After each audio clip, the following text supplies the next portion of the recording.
Assalamualaikum warahmatullahi wabarakatuh.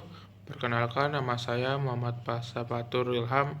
Pada kesempatan kali ini saya akan mempresentasikan studi kasus yang berjudul Smart Greenhouse Horticultura Inovasi Teknologi Internet of Things dan PLTS of Grid untuk memperkuat pilar ketersediaan pangan berkelanjutan di Lembang, Kabupaten Bandung Barat.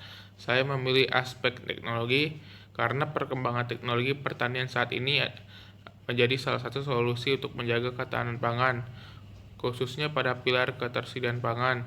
Ketika lahan pertanian semakin berkurang dan perubahan iklim semakin ekstrim, teknologi memungkinkan produksi pangan tetap berlangsung secara efisien, stabil, dan berkelanjutan. Oke, selanjutnya.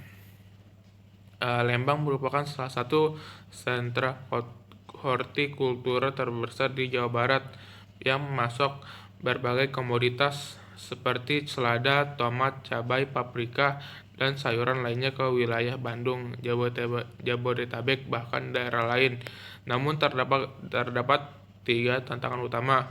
Yang pertama itu meningkatnya jumlah penduduk menyebabkan kebutuhan pangan terus bertambah.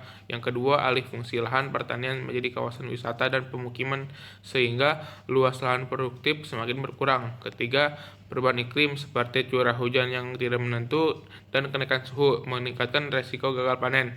Jika tantangan ini tidak diatasi, maka produksi hortikultura akan terus menurun sehingga berdampak pada ketersediaan pangan masyarakat. Selanjutnya itu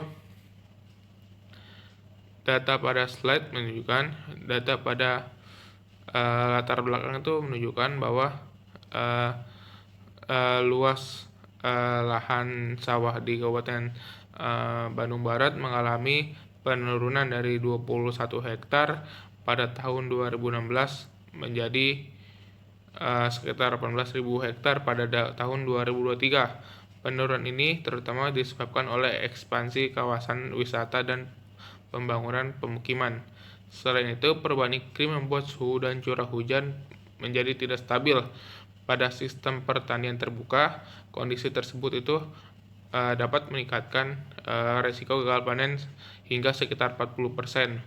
Melihat kondisi tersebut, smart greenhouse menjadi solusi karena lingkungan tanam dapat dikendalikan.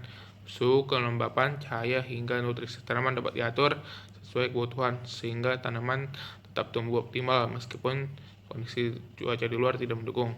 Artinya itu, produktivitas itu tidak lagi bergantung sepenuhnya pada musim. Selanjutnya itu, berdasarkan pada data BPS Kabupaten Bandung Barat tahun 2024, produksi gabah kering giling mencapai sekitar 292.000 ton. Setelah dikonversi menjadi beras, produksinya itu sekitar 187.000 ton, sedangkan kebutuhan konsumsi masyarakat sekitar 155.000 ton. Dengan demikian, Kabupaten Bandung Barat masih memiliki surplus sekitar 32.000 ton. Namun ketahanan pangan tidak hanya berbicara soal beras ya. Komoditas seperti hortikultura seperti cabai, tomat, sayuran, kebutuhan sehari-hari masyarakat yang juga harus tersedia secara berkelanjutan. Karena itu smart greenhouse itu menjadi penting untuk menjaga keberlanjutan produksi hortikultura sepanjang tahun sehingga pasokan pangannya tetap stabil. Selanjutnya itu jadi teknologi smart greenhouse itu terdiri dari 3 komponen utama. Komponen utama itu adalah sensor monitoring berbasis Internet of Things. Sensor itu digunakan untuk mengukur suhu udara, kelembapan, intensitas cahaya, pH air, hingga konsentrasi nutrisi tanaman secara real time. Komponen kedua itu adalah PLTS of Grid, yaitu sistem tenaga surya mandiri yang menyediakan energi listrik bagi pompa air, sensor, dan perangkat otomatis tanpa bergantung pada PLN. Hal ini membuat operasional greenhouse itu lebih hemat energi dan ramah lingkungan. Komponen 3 itu adalah otomasi dan aquaponik. Sistem akan mengatur penyiraman, ventilasi, pemberian nutrisi, dan perlindungan tanaman secara otomatis berdasarkan data dari sensor.